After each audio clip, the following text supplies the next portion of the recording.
Most of y'all know I'm Ron Baird. Been going to this church since this church was started. Even before then, I started out working in the rescue squad back when I was a teenager, and from then went to the sheriff's office as a dispatcher, then a jailer, then a bailiff, and then everything after that was at the police department in Roanoke Rapids. And what that video said is true about your family and the burdens you put on them. But no, I can't say no more than that.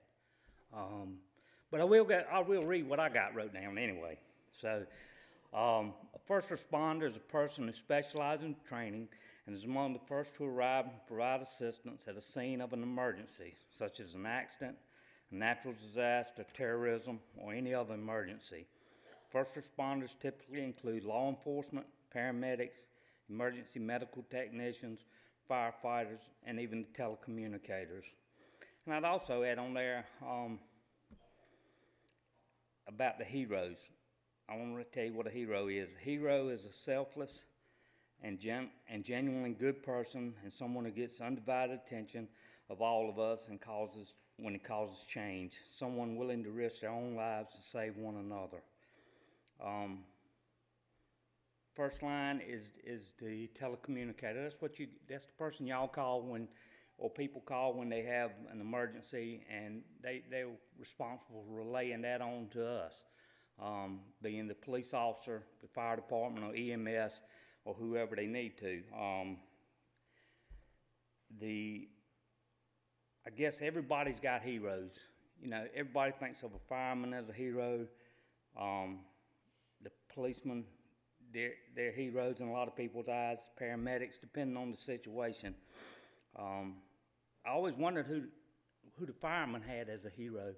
Then I realized it's because God created policemen, because somebody's got to have a hero. And so I reckon we're all heroes to the firemen. At least that's what I tell them. Anyway, a lot of what we do is we're never called to anything really good. It's always usually something pretty bad, or at least in that person's eyes it's pretty bad, or there's a problem, and we respond to that. And we do our best. We take an oath. We swear to God that we will do before God and to uphold the laws and to do the right thing, and we do our very best to do that. And I would like to thank all the guys and girls that do everything from the beginning to the end. The other night, we got this app on the phone at the police department and fire department. I reckon they've got it too, where we can pull up a call. I heard a bunch of sirens. I live downtown. I heard a bunch of sirens, and it was a house on fire in the 200 block of Monroe Street. Even with the police department, fire department, and rescue squad, we have some differences, and everybody's got a different job, first of all, and then we have some differences in opinions and all that. But I looked, and the police department responding, the fire, EMS, and the dispatchers are sending the guys down there, the people down there to respond, to look out for those people, make sure they're well, make sure the structure's taken care of with the fire, and everybody pulls together. It's kind of like Kim was saying a while ago, us as Christians and us as a nation needs to pull together like those guys. Even though we have different jobs, they all pull together, they work great. You can listen to it on my walkie-talkie. I was listening to it too, and everybody just chimed in and did exactly what they were supposed to do for the well-being of the people, and that's what it's all about. And pretty much that's about what I'm going to say about that. Last time I think I got up here, Trudy was doing like this. That means wrap it up, Ron, you know, so I wanted to not talk too much. But I would like to read a couple scriptures. First comes from Psalm 46:1. God is our refuge and our strength, a very present help in trouble. Second one is from Galatians 6:9 through 10.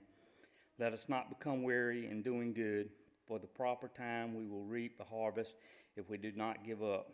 Therefore, as we have the opportunity, let us do good to all people, especially to those who belong to families of believers. the last one, Joshua 1:9, is what I tried to go by. It says, I have not commanded you. Be strong and courageous. Do not be frightened. Do not be dismayed, for the Lord your God is with you everywhere you go. And there's a lot of truth in that. Even on your worst calls, even on your best ones, God's with you when you're trying to handle it. And you just got to, sometimes you kick back and try to think about what you need to be doing, and but in the back of your mind, you know that God's with you and He's helping you make those decisions. I want to say a special thanks to the two chiefs, Chief Davis, Chief Martin, and Captain Williams back there, and all the first responders in here. I say a prayer for y'all every night, that you and your guys will be safe. You'll make the best decisions that come about,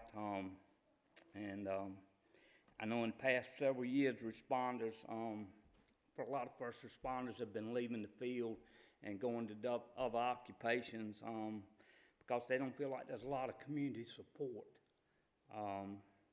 So when you see these guys sitting in the parking lot and you think, well, they're just sitting over there killing time, watching videos, or just talking to somebody else or whatever, it may be the guy that just was eating at Bojangles and halfway through his meal got a call and he had to leave and left his food there, and he was good enough when he went back, they had boxed it up for him, and now he's sitting in the parking lot eating it.